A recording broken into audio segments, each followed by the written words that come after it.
There's a whole new packaging compliance mandate that will be coming out in the beginning of 2025, and that will be a number of legislations that will be rolling out up until 2030. How much of recyclability, how much headspace, all of these things that are to reduce waste. They're all good.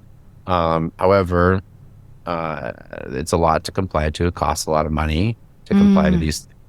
In the US, you don't have so many of these compliances, it seems like.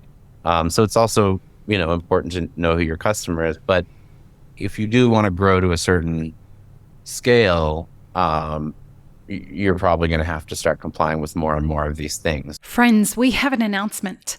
On October 28, 29 and 30, Maple Forward is proud to present the first of its kind live online event titled Introduction to Regenerative Coffee Farming. This workshop will happen live in 3 different events in English, Spanish and Portuguese to help coffee producers and the rest of us in the coffee industry understand regenerative ag and how to implement it so that coffee farmers stand a chance at surviving these brutal weather conditions long into the future. It will also help us understand how we can talk about regenerative ag to our customers. This live online presentation will be led by highly specialized and experienced agronomists, coffee producers, and agricultural engineers who have worked transforming coffee farms from conventional farms to regenerative farms and agroforestry around the world. Tickets are $10 for coffee producers and $150 for everybody else. When you pay $150 though, you're securing your ticket and the ticket of 14 other coffee producers that didn't quite have the funds to pay for their own tickets. Not only does your ticket buy you access to the workshop, but it also gives you access to newly formed WhatsApp groups, one in English, one in Spanish, one in Portuguese, where people can continue to exchange information and ideas about regenerative ag before and after the workshops. For more details, head to mapleforward.coffee/workshops. Check the link in the show notes for details and help us spread the word about this workshop by sharing our posts on social media. Welcome to the Daily Coffee Pro by Maple Forward, friends. I'm your host, Lee Safar, and this is episode 2 of a 5-part series with Stephen Vick from African Coffee Roasters. We in this series are talking about roasting, packaging, and shipping coffee from origin. And before we get started, folks, I want to remind you that if you are listening to this episode the week that it comes out, next week we have our regenerative ag project that's starting. It is phase 1 of a 3-phase project, and this is an online workshop that is made for the entire coffee industry. This is not just for coffee producers. It is really important for everybody in the supply chain to understand how hard it's going to get for coffee producers to grow coffee. And so it would be very beneficial to everybody in the supply chain, especially producers, yes, but they're already onto this. Roasters, buyers, baristas, cafe owners, business owners of all kinds. The reason it is important for you to attend this workshop is so that you can start absorbing the information of why you should be paying a fair price for coffee. Otherwise, you're going to be priced out of the market. Eventually, you'll be priced out of it. And so we would encourage you to attend the workshop.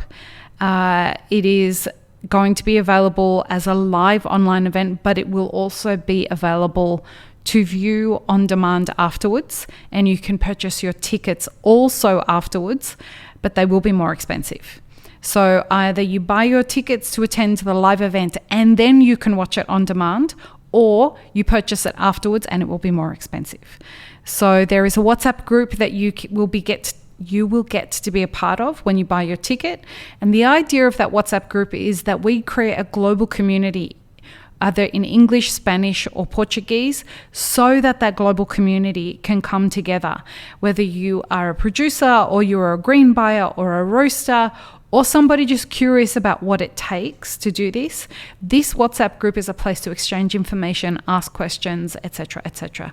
So please consider being a part of that project. Check the links in the show notes. It's just a very, very important thing that we want to champion moving forward. If we have a very unique opportunity to rebuild this industry different to the way that it was built when Stephen and I started in this industry. I often, I often think, Stephen, about how we could have built this different so that we wouldn't have the challenges that we have. And I think that we are being offered that opportunity now. There is a challenging few years ahead of us that are going to force a culling in the industry. And we have to start thinking from now how we want to rebuild that industry. And I think we have to start at origin. We have to give producers a viable business model. And if we're going to restore balance back to this entire supply chain, regenerative ag is all about creating balance within an ecosystem. And we're better to start then at origin when we redo this. So one of those things, we're talking about it in this series, is roasting, packaging and shipping at origin, which is very different to how the supply chain has been typically doing things since people like you and I were 20 years, 25 years in this industry, right when it really started to take off. This is not how things were done then. I do think this is going to be the way that things are going to be done more and more as more producers are told, this is a viable option for you. Create a local economy, or roast locally and ship direct to consumer, or ship to businesses around the world. Now, something that you and I were talking about when we were preparing for this series was it's not as easy as just buying a roasting machine and buying some green coffee and figuring out how to roast coffee. There are rules and certifications that people need to become aware of in order to be able to do what you guys do. And that's what we're going to talk about in this series, in this particular episode. It's the role of compliance and what it plays in roasting, packaging and shipping coffee from origin. What was the gateway that kind of got you realizing that this is not just the same as like, oh, I work for Blue Bottle and we roast coffee and we're just going to start shipping coffee? Yeah, well, again, I never really worked so much in compliance when I was working, but from what for Blue Bottle or say Stumptown or Intelligency, but from what I understood, it was much easier than what we have to deal with. I was always the sort of, as we were building the factory, I was always sort of the loud American, like, oh my God, we never had to do this in America. And it was crazy. I mean, but I don't like using that word, but it was different than what I had experienced. And, for example, and it also, because we're one of the very few people doing it and getting these certifications, the auditors don't know how to, treat us or, because it's a unique situation. The auditors here auditing for organic are usually almost always auditing a coffee farm, or a mill or something like that. They never have ever audited a coffee roasting facility. So, it's just how they interpret the rules too, because in different places of the world, you get used to a certain thing and, everywhere is different. And again, you also have to know who your customer is if you're going to do that and what their requirements are. If your customers are in the EU, there's a lot more regulations that you need to follow as far as packaging. As the words on the packaging now, we're getting to EUDR. I know we'll talk about that more. So there's a whole new packaging compliance mandate that will be coming out in the beginning of 2025, and that will be a number of legislations that will be rolling out up until 2030. How much of recyclability, how much headspace, all of these things that are to reduce waste. They're all good. However, it's a lot to comply to. It costs a lot of money to comply to these. In the US, you don't have so many of these compliances, it seems like. So it's also, important to know who your customer is. But if you do want to grow to a certain scale, you're probably going to have to start complying with more and more of these things, not only organic certifications or rainforests or the ones that we know about fair trade, but also, UN Global Compact and being a member of that and having a carbon emissions plan. I forget what that's called. But we have other social certifications, BSCA, SMETA, and then we're also FSSC 22000 certified, which is the highest food safety certification. And that is like we had a non-compliance right before we opened our factory because we had 90-degree angles in our factory because 90-degree angles catch dirt. So you can't have any 90-degree angles. They all have to be rounded. And it's nuts.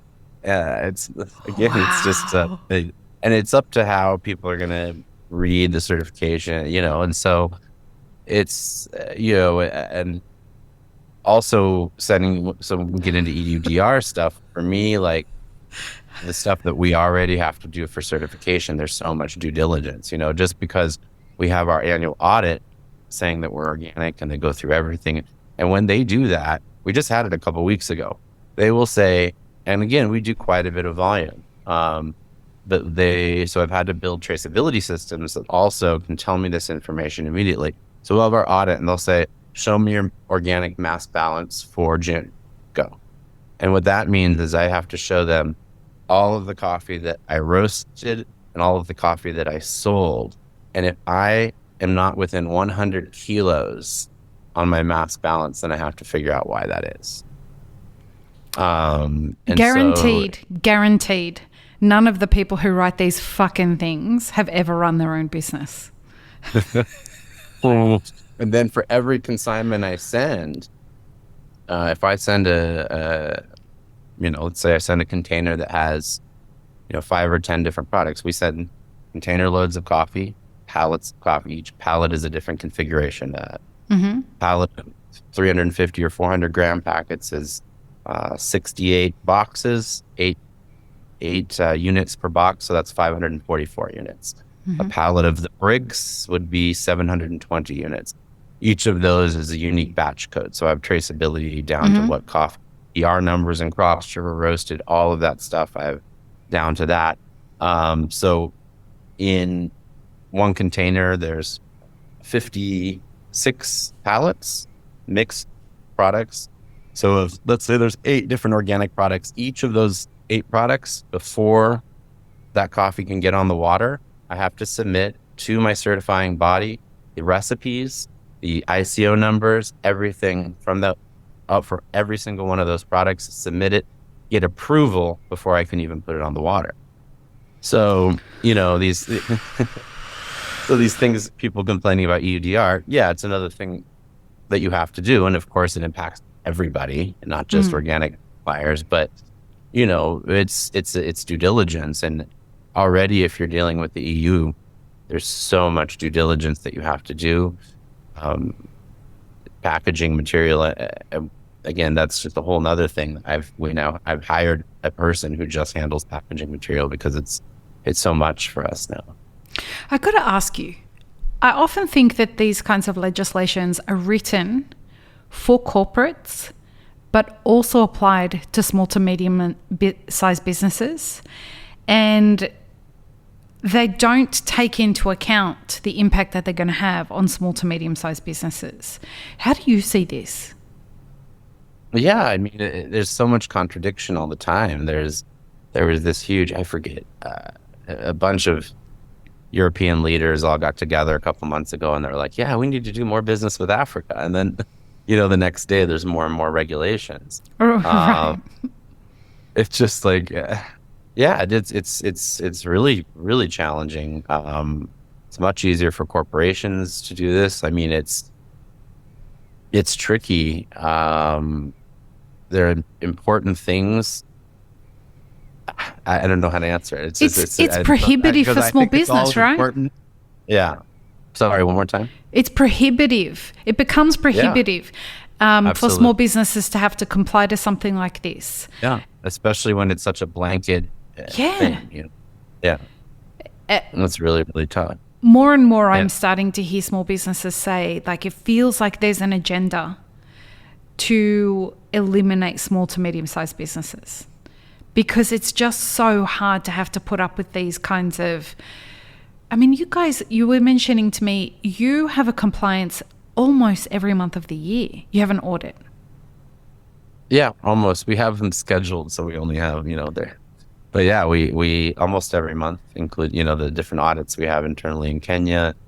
But again, we have food safety, organic, rainforest, fair trade, these other social, BSCA, SMETA, yeah, different things. Yeah, I have two really awesome team of two women who run that department, and they keep me on my toes. I have to pass my contracts to them to make sure there's little things that I learn all the time that I just never even knew. Like a common Incoterm that people use on contracts that actually was expired in 2000 or 1990 is the Incoterm FOT. FOT is actually not a valid Incoterm anymore. You can use it. You could put any Incoterm. You could put XYZ as an Incoterm as long as you and everyone the buyer understands. Yeah. If you agree to what that means, fine. But then there are certain Incoterms that the ICC defines as this is how that Incoterm is defined. In case there was a dispute, you could say, hey, this is what the ICC it says. FOT was removed, I don't know if it was 90 or 2000. It's been gone for so long. And still people use it all the time. And really from a compliance for protecting your business perspective from an international. Within the United States, it's this okay thing, but it's crazy. Like really FOT, it's not a big deal because everyone in the coffee industry agrees what it means and you have relationships with but it was my compliance manager who was like, Stephen, this isn't 1994. What's this FOT?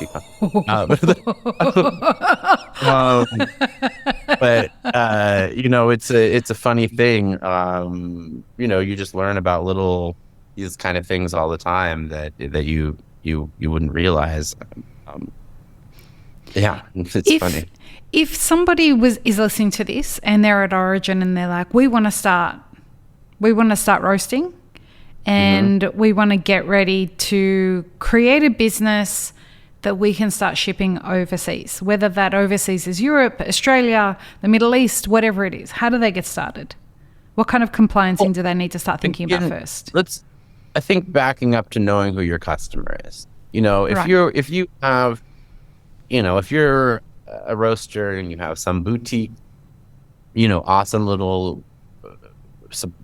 customer in some place and you're flying the coffee, maybe you don't need to worry about everything as far as, the other things with regards to quality that I'll talk about, nitrogen flushing. So it's all about knowing your customer. Again, if you're going to be sending knowing your customer, knowing your market and where it's going. If you're going to be selling to the EU, there's just a little bit more that you have to think about. As far as food safety goes too, another challenge we ran into is we had a problem with ochratoxin. So it's just another thing. Like there's so many things we could have had one of these episodes be here's an EU regulation no one knew about. Here's another one. Because you only start to know about them when they start to impact more people. Yeah. So another thing that is being talked about more and more is ochratoxin, mycotoxins as a whole. Mycotoxins, a whole family of toxins that come from funguses, et cetera, and probably do bad things to your body maybe. And roasting doesn't get rid of them. It could, but I'm finding some interesting things. And there's different types of mycotoxins. One, a lot of people hear about is aflatoxins because those are found in nut butters, peanut butter. I get recalled sometimes because of aflatoxin. Watch peanut butter source. Dog food, a lot. In coffee, there's ochratoxins. Ochratoxins can be in anything that comes from a grain, fruits, red wine, coffee, so many things, grains. And in January 2023, the EU lowered their legal limit of everything, all kinds of stuff. Coffee went from, I forget where it was before, if it was at 5 or 10, but it went down to 3 parts per billion for roasted coffee. Everything, every food thing has a limit they've come up with now. In the United States of America, guess what? There's no limit. Shocking. You know, you can just stick whatever you want in America. Correct. Um, But you've got to put a cancel well, label and everything. yes. So we we didn't know that even this regulation happened. We didn't know there was a problem until we had a problem. You know, Right. we were roasting away, but it's so this regulation it was established, but it's up to each individual member state to decide how they're going to enforce the rule or the law. So Finland, which happened to be our biggest growing customer, we just installed that brick machine that makes the vacuum bricks, and that's what they buy. Um, and just like it's not a sensorial defect, just like the potato defect, it spreads like wildfire when you grind it. And now, and there isn't a lot of research out there. There's a lot of research that was done in the US by the National Coffee Association, actually, many years ago, because the USDA started making, or whoever, our food people in the US, started making a big stink about it. And basically they got a bunch of money together to prove that it wasn't harmful, not to figure out how to mitigate it. Not to fix it. They just were like, actually, you know, it's not really that harmful. So I basically had to own, well, we didn't know there was a problem. I was on holiday in Oregon last August and had a little call. It was like, hey, check your email.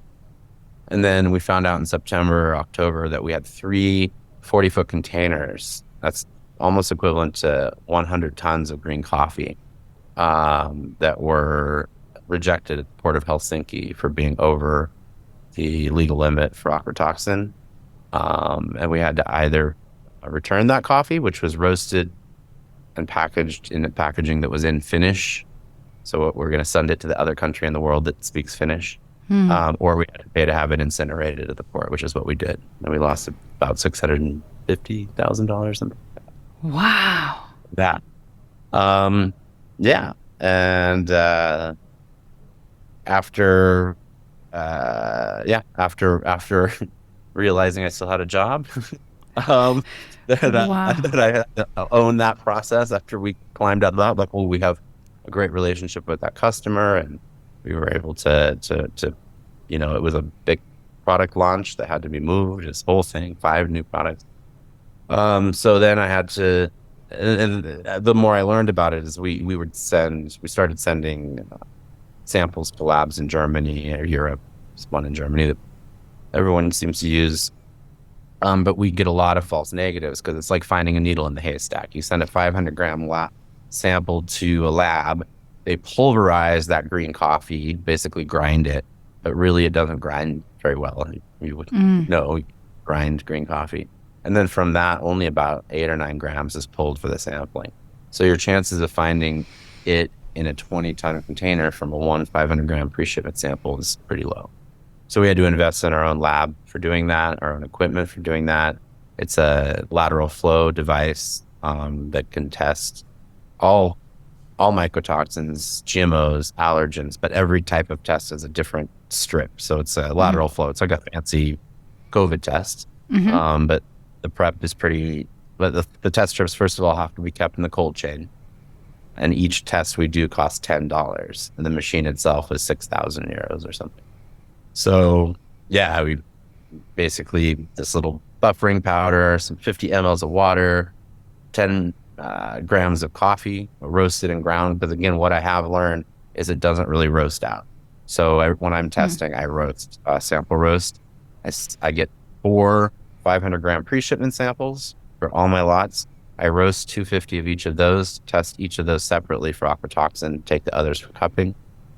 So yeah, you place your coffee and your water and your little powder in this bag. You have to shake the bag for 2 minutes. Then you have to set a timer because your hand gets tired. Then you switch hands. And then you have buffering solution. You put into a test tube, 1,000 microliters, 200 microliters of your mix. That goes then into a centrifuge for 30 seconds. And then we pull out 200 microliters that go into the lateral flow machine. You have typed in your sample information and it spits out a very accurate report. We've done some, it's saved us. We do, the 4 incoming tests on arrival. We also do 4 full bag batches pulled from 16 different bags. And then from there, we grind 2-3 kilos separately. Anyway, we have to catch it, especially for Finland. And occasionally it'll just pop up. So it does pop up. Or you've caught it. Oh yeah, we get it. Oh yeah, we catch it. This week we had to isolate about 720 kilos that we didn't get packed because we caught it. So if we're grinding during our grinding shifts for what we're shipping, we pull a sample every 30 minutes and test. Wow. And because it will just pop up in one bag or something. And so basically we have, as we're grinding, there's a gap because the coffee has to off gas a little bit for those bricks. Mm-hmm. So they're lined up according to the time that they're, and isolated according to the time that they're ground. And then if we have anything that's over a certain limit, we repeat the test. And if it's all, then we just isolate that coffee. When you started all of this, did you think it was going to be that intense with regards to compliancing? No, it's not. I'm from America. For cowboys out there, it's like, I know this firsthand. I mean, we don't really. No, you don't really. That's the best way to say it. We don't really. I remember back in the day when we'd have the organic audit, and everyone would get around the day before with all these log sheets, and we put little coffee cups on it to make it look like they were really used. That sounds about right for the Americans. Yeah, no, I mean, to me it was, it's the Europeans roll different. Yeah, 100%. They really do. Speaking of the Europeans, in the next episode we're talking about EUDR. You don't want to miss this, folks. Stephen's got some very clear opinions on EUDR, so join us for that one. Peace, love, and peanut butter. Have an amazing rest of your day. I really hope you enjoyed this episode, friends. Please don't forget to show us some love by subscribing, liking, commenting, and most of all, sharing this podcast with your friends. Check the show notes for links, including our sponsors and our Patreon. And stay tuned for more great conversations on the Daily Coffee Pro by Map It Forward.